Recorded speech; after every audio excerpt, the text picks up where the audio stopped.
महान कार्य को करने का एक ही तरीका है, जिस कार्य को करें उस कार्य को पसंद करें। दोस्तों ध्यान से सुनिएगा इन पंक्तियों को। महान कार्य को करने का एक ही तरीका है, जिस कार्य को करें उस कार्य को पसंद करें। स्वागत है दोस्तों आपका एपीएन क्लासेस यूट्यूब चैनल पर। मैं आपका दोस्त उज्जवल उपाध्याय स्वागत करता हूं आपका एक नए वीडियो में। दोस्तों आज मैं आपसे बात करने वाला हूं क्लास 12th की स्टार्टिंग कैसे करें, how to start your class 12th। और दोस्तों स्टार्ट करने से पहले मैं आपसे एक चीज कहना चाहूंगा।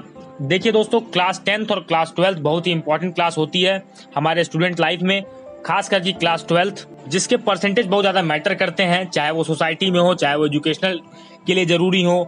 काफी चीजों के लिए क्लास 12th के परसेंटेज बहुत ज्यादा मायने रखते हैं। तो आज मैं आपसे बात करने वाला हूं कि कुछ बेसिक टिप्स को अपना करके आप अपने परसेंटेज को बहुत ज्यादा हाई कर सकते हैं। एक अच्छे परसेंटेज से आप क्लास 12th पास हो सकते हैं। और दोस्तों क्लास 12th का परसेंटेज एक प्रतिष्ठा का भी सवाल होता है, एक सम्मान का भी बात होता है। अगर आपके परसेंटेज अच्छे हैं तो लोग आपसे उम्मीद ज्यादा करेंगे और आप अच्छा करने की और कोशिश करेंगे।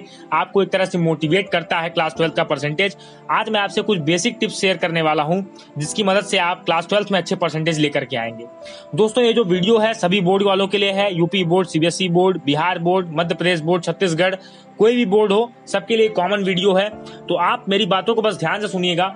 मैं जो कह रहा हूं उसको आप फॉलो करने की कोशिश करिएगा और उम्मीद है कि आपके परसेंटेज काफी अच्छे आएंगे। और कमेंट बॉक्स में हमें मेंशन भी करिएगा रिजल्ट के बाद भी कि आपके परसेंटेज कैसे आए, तो इसको आप फॉलो करना शुरू करिए। सबसे पहले दोस्तों देखिए, आप मेंटल प्रेशर ना लीजिए कि आप क्लास 12th में इस बात का प्रेशर मत लीजिए। इसको एक आम क्लास की तरह से लीजिए, जैसे आप 9th 10th 8th ऐसे लेते थे, आप 11th लेते थे, उस तरह से आप क्लास 10th और 12th को भी लीजिए। आप एकदम घबराइए मत, आप नॉर्मली रहिए, नॉर्मल बिहेव करिए और एकदम आराम से आप तैयारी करिए, कोई दिक्कत नहीं है। सबसे बड़ी बात दूसरों कॉन्फिडेंस, दूसरा जो बात है वो कॉन्फिडेंस है। आपके अंदर कॉन्फिडेंस होना चाहिए कि आपके पास कॉन्फिडेंस इसलिए होना चाहिए कि मैं ये कर सकता हूं और मुझे ये करना है। मुझे क्यों करना है ये मुझे पता होना चाहिए। मुझे इसलिए करना है क्योंकि मुझे बहुत आगे जाना है, इस वजह से मुझे अपना क्लास 12th का बेस्ट एग्जाम देना है, ये आपके मन में होना चाहिए। और सेल्फ बिलीफ, अपने ऊपर विश्वास रखिए। आप किसी के ऊपर मत सोचिए कोई क्या कहता है, मैं क्या कहता हूँ, अदर्स क्या कहते हैं उसके बारे में मत सोचिए, आपके रिश्तेदार क्या कहते हैं ये मत सोचिए। अपने आप ऊपर भरोसा रखिए और पूरे जी जान से आप लगिए।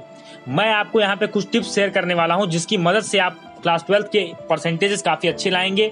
तो दोस्तों सबसे पहले बात जान लीजिए कि आप अपना गोल बड़ा रखिए। गोल बड़ा रखने का मतलब कि आप परसेंटेज पहले आप 80 प्लस मत सोचिए, आप 90 प्लस 95 प्लस इस तरह से परसेंटेज सोचिए।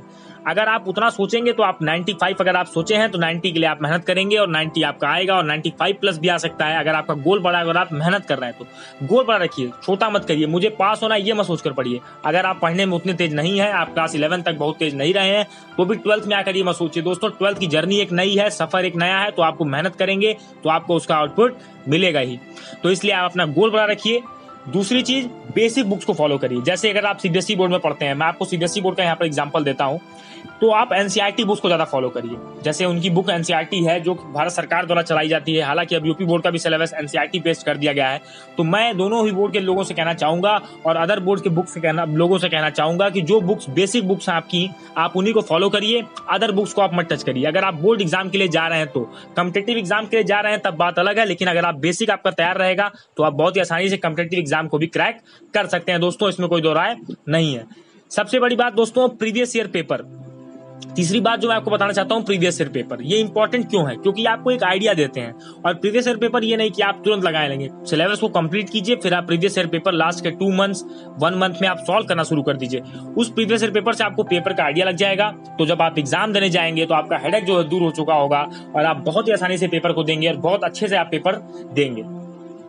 दोस्तों सेपरेट नोटबुक्स, आप हर सब्जेक्ट के लिए सेपरेट नोटबुक बनाइए। पहली बात, अगर आप फिजिक्स पढ़ रहे हैं तो फिजिक्स के लिए सेपरेट बुक, अगर आप अकाउंटेंसी पढ़ रहे हैं तो आप अकाउंटेंसी के लिए सेपरेट कॉपी बनाइए। सेपरेट कॉपी इसलिए बनाइए कि आप अपना सेल्फ नोट्स बनाइए, एनसीईआरटी के एक्सरसाइजेस को सॉल्व करिए, उनको रिवाइज करते रहिए। जैसे ही आप उनको रिवाइज करेंगे आप देखेंगे आपका परफॉर्मेंस अपने आप इंप्रूव हो जाएगा और आपके रिजल्ट में मार्क्स काफी अच्छे आएंगे। मैं आपको यहाँ पे कुछ एग्जाम्पल देकर समझाना चाहता हूँ। अगर मान लीजिए आप सीबीएसई और यूपी बोर्ड के छात्र हैं तो आप करें क्या। सबसे पहले दोस्तों देखिए, अगर आपको फिजिक्स का मैं बात करता हूं, तो फिजिक्स में अगर आपको पढ़ना है तो देखिए फिजिक्स की मैं आपको बताता हूँ, पर्सनल एक्सपीरियंस मेरा ये रहा है कि फिजिक्स में हम लोग गलती क्या करते हैं कि साइड बुक हम लोग पढ़ते हैं, रेफरेंस बुक पे हम लोग ज्यादा ध्यान देते हैं। ये कहते हैं कि एनसीईआरटी तो बेकार है, समझ में नहीं आती है, हम कैसे पढ़ें इसे। लेकिन मैं आपको बता रहा हूँ, जो पूरा पेपर बोर्ड सेट करता है, बोर्ड के जो पेपर सेटर्स होते हैं, यानी जो एग्जामिनर्स होते हैं, जो आपको एग्जामिन करते हैं, वो आपको पूरा एनसीईआरटी पैटर्न पर ही देते हैं और एनसीईआरटी ही देते हैं। दोस्तों एनसीईआरटी की एक एक लाइन बहुत महत्वपूर्ण होती है। इस बात का अंदाजा जब आप बोर्ड एग्जाम का पेपर देंगे तो आपको लग जाएगा, क्योंकि बोर्ड में सभी चीजें एनसीईआरटी से ही पूछी जाती हैं। केमिस्ट्री के लिए तो मैं आपसे कहना चाहूंगा आईआईटी तक के लिए, जेईई एडवांस तक के लिए आप केवल एनसीईआरटी को फॉलो करिए बस। बाकी केमिस्ट्री के लिए अगर कोई बुक मत टच करिए। मैं आपसे कहना चाहता हूं एनसीईआरटी के एक्सरसाइजेस, इंटेक्स क्वेश्चन और एनसीईआरटी के इंपॉर्टेंट पॉइंट्स, एनसीईआरटी के नोट्स बनाइए। और केमिस्ट्री में आप देखेंगे आपके ऐसे मार्क्स आएंगे कि आप भी देख करके उसमें खुश होंगे। दोस्तों इंग्लिश की बात करते हैं। इंग्लिश में सीबीएसई बोर्ड में 3 बुक चलती है, फ्लेमिंगो, विस्टास और नॉवेल। तो इंग्लिश के लिए आप क्या करिए, फ्लेमिंगो और विस्टास के जो एक्सरसाइजेस के क्वेश्चन है, जो इंटेक्स क्वेश्चन है, उनको आप पढ़िए, उनको आप याद करने की कोशिश करिए, उनको आप लिखिए, अपने से लिखिए और उसको चेक कराइए। किसी ट्यूटर से चेक कराइए, किसी टीचर से अपने चेक कराइए, लेकिन उसको चेक करिए कि क्या मैं सही लिख पा रहा हूं या नहीं। अब हम बात करते हैं मैथमेटिक्स की। दोस्तों मैथमेटिक्स में तो एक ही फॉर्मूला है सक्सेस होने का, प्रैक्टिस। लेकिन प्रैक्टिस किसी डायरेक्शन में करें तो आपको सफलता मिलने के ज्यादा चांस होते हैं। मैं आपसे कहना चाहूंगा अगर आप एनसीईआरटी कर रहे हैं सॉल्व तो आप 70 से 80% मार्क्स आपके कहीं नहीं गए। लेकिन अगर आप आरडी शर्मा कर रहे हैं तो ये बोनस है और आपको प्रीवियस ईयर पेपर मैथमेटिक्स में लगाने ही होंगे।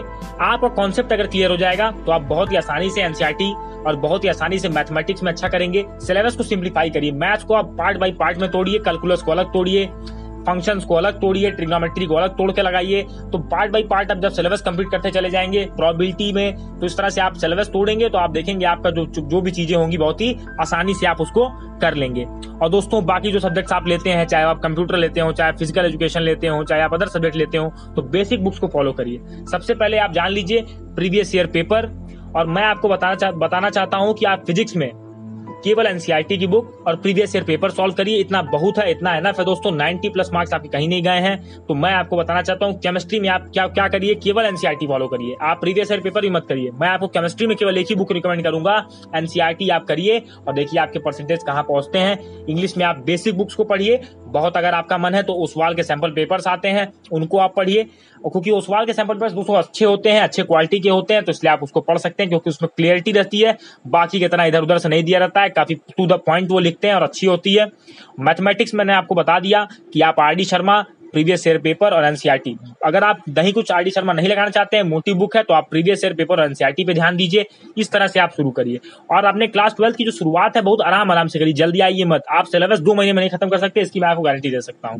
तो आप सिलेबस को अच्छे से चलिए और एक बार में एक टारगेट लीजिए। जैसे मान लीजिए अगर आपका यूनिट टेस्ट जुलाई में है तो जितना जुलाई में आएगा उतना आप पहले तैयार कर लीजिए, फिर आपका हाफ ईयरली सितंबर में होगा तो उसकी तैयारी आप सितंबर तक करिए। तो जिस तरह से एग्जाम होते रहते हैं, प्री बोर्ड की तैयारी करिए, तो उस तरह से अगर आप करेंगे और स्कूल एग्जाम्स को बिल्कुल सीरियसली दीजिए। दोस्तों बहुत सारे लड़के स्कूल एग्जाम को सीरियसली नहीं देते हैं, इसका खामियाजा उनको बोर्ड में भुगतना पड़ता है। आप स्कूल एग्जाम को सीरियसली दीजिए, उसके बाद देखिए आपका पेपर खुद ही अच्छा जाएगा। आप खुद इस चीज को लिखेंगे कि हाँ सर मैंने ये चीज किया और मेरा एग्जाम्स अच्छे गए और मेरे परफॉर्मेंस इंप्रूव हुई। तो उम्मीद है दोस्तों आपको वीडियो बहुत पसंद आया होगा। किसी भी टॉपिक अगर आपको डाउट होगा तो कमेंट सेक्शन में मेंशन कर दीजिएगा, हम आपको पर्सनल गाइडेंस देंगे और वीडियो बना करके आपको आपकी समस्या को सॉल्व करने की कोशिश करेंगे। उम्मीद है दोस्तों वीडियो आपको बहुत पसंद